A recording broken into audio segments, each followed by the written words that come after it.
Beneath American soil, veins run, invisible. 140,000 kilometers of crude pipelines under the surface, enough to circle the Earth 3.5 times. Cities built above, cars running over.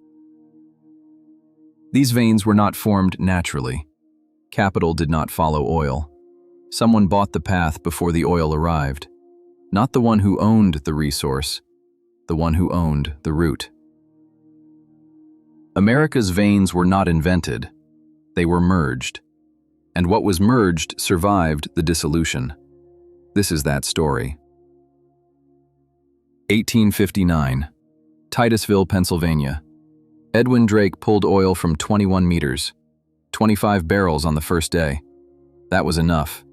Rumor traveled faster than men. Farmers sold their land. Carpenters dropped their tools. Teachers left their classrooms. One phrase, oil country, redirected hundreds of lives. Not rational judgment, the direction a crowd moves.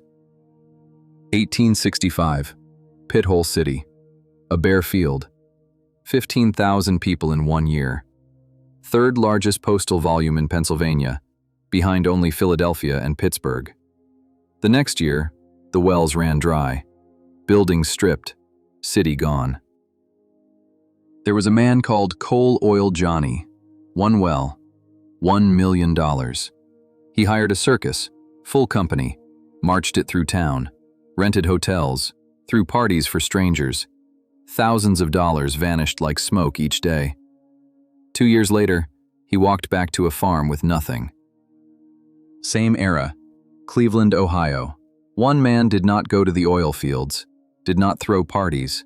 He studied refinery ledgers, calculated the cost to produce 1 barrel, found what could be cut. John D. Rockefeller, 1863, age 24, bought a stake in a refinery. While producers fought over well ownership, Rockefeller positioned himself in processing and transport. He understood, oil gains value not when it is produced, but when it is refined and moved. He reduced the amount of solder used to seal each barrel, from 39 drops to 38. It looked trivial, but processing thousands of barrels a day, the difference accumulated. While competitors fought over price, he cut cost. 1870, Standard Oil, founded. Rockefeller saw the core of the problem. Not who had the oil, who had the road the oil traveled. That road was the railroad. Oil could not move by wagon. The railroad was the only route. And railroads gave volume shippers freight rebates. The more you moved, the more you got back. Rockefeller maximized that structure. 1872, the South Improvement Company. Rockefeller signed secret agreements with Erie, New York Central, and Pennsylvania railroads. Pay the official rate, receive rebates behind closed doors. On the surface, the market ran. Beneath the surface, a different calculation operated. He went further. When competitors used the same railroad, a portion of their freight cost flowed back to Standard Oil. The more rivals shipped, the fuller Rockefeller's vault. The structure was complex. The result was simple. The act of competing itself became Rockefeller's profit. This was the logic of the Chokepoint. He did not sell oil. He sold the place oil passed through. He who controls the road controls everything on it. Spring, 1872, Cleveland. Rockefeller's men visited local refineries. No written proposals, verbal delivery only. The message was simple: join us or survive. The ones who chose to resist, their stories were the same. Railroad rates rose, raw material supply slowed, business partners quietly cut contact. Nothing was officially notified, but the result was clear. 6 weeks, 22 of 34 refineries transferred to Standard Oil. It was called the Cleveland Massacre. Local newspapers wrote, "One man swallowed an entire city's industry." The man himself issued no official response. The two who refused closed within 2 years. Those who held out then surrendered sold for less than the first offer. Resistance did not increase leverage. The longer you waited, the worse the terms. 1882. The Standard Oil Trust, formed. 90% of America's refining market, controlled. The trust was not a single company, shares held by trustees, directed centrally, a monopoly designed not to look like one. Production, left outside. Refining facilities, kept inside. Pipelines, inside. Tank cars, inside. What was visible? A free market. What was invisible? The veins. Franklin Tarbell built oil storage tanks at Oil Creek. Spring 1872. News of the South Improvement Company broke.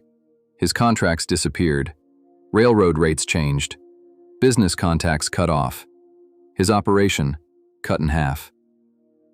He called it robbery, but there were no documents to submit in court. The contracts were verbal. The rate changes had no official notification. The damage was real. The perpetrator was invisible. His daughter was 14 that year. Her name was Ida Tarbell. She watched her father's ledger collapse. She asked why. Her father could not explain. She remembered. She would return, not with a gun, but with records.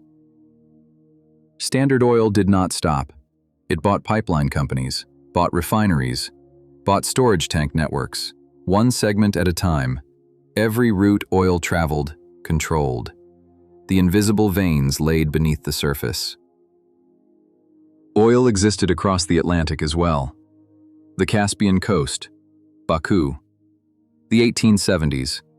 The Nobel brothers, Swedish-born, arrived. Ludwig Nobel focused not on the wells, but on the system. He laid the first crude oil pipeline, designed the first oil tanker. The Rothschilds provided the capital. Baku crude flowed to the Black Sea by rail. 1901. Baku's output surpassed America's. Standard Oil's export market trembled. Outside America, another vein was growing. But Baku's system could not survive politics. 1905. The flames of revolution burned the oil fields. By 1912, the Rothschilds sold their stake to Royal Dutch Shell and exited. 1917. The Bolsheviks nationalized what remained. The resource stayed. The system disappeared. What Nobel and Rothschild left behind was a lesson. System before resource. Lose the system, lose the resource. Baku returned to the starting line within a generation. 1906. The Roosevelt administration filed suit. Standard Oil, violation of antitrust law. Rockefeller denied it. 5 years of courtroom battle followed. May 1911. The United States Supreme Court. Standard Oil, dissolution ordered. Divided into 34 subsidiaries. Standard Oil of New Jersey, New York, California, Ohio. The monopoly legally dismantled. Immediately after the ruling, Rockefeller's wealth did not shrink. The stock of each separated company rose. The sum of individual values exceeded the monopoly era. Dismantling the monopoly made the monopolist richer. The pipelines remained. The transport network remained. Company names changed. Shareholders dispersed. The choke points were not dismantled. Only the flags changed. Ida Tarbell tracked them for 10 years. She met former Standard Oil executive Henry Rogers dozens of times. She obtained internal documents, contracts, invoices, telegrams. Not her father's memory. Documents. Her investigative report was published in 1904 and used as evidence in the 1911 lawsuit.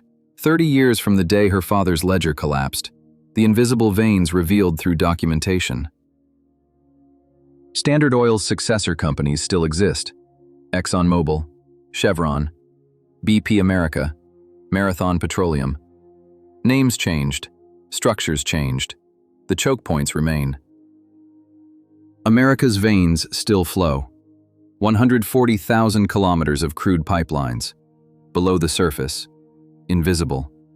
People live above them. From 1859 to 1911, one man bought, one segment at a time, every place oil passed through. What was not merged, eliminated. What resisted, isolated. What lost the choke point, vanished. What held the choke point, survived, under different names. The invisible veins were not invented, they were merged. What was merged kept flowing, even after dissolution. This is the world greed built.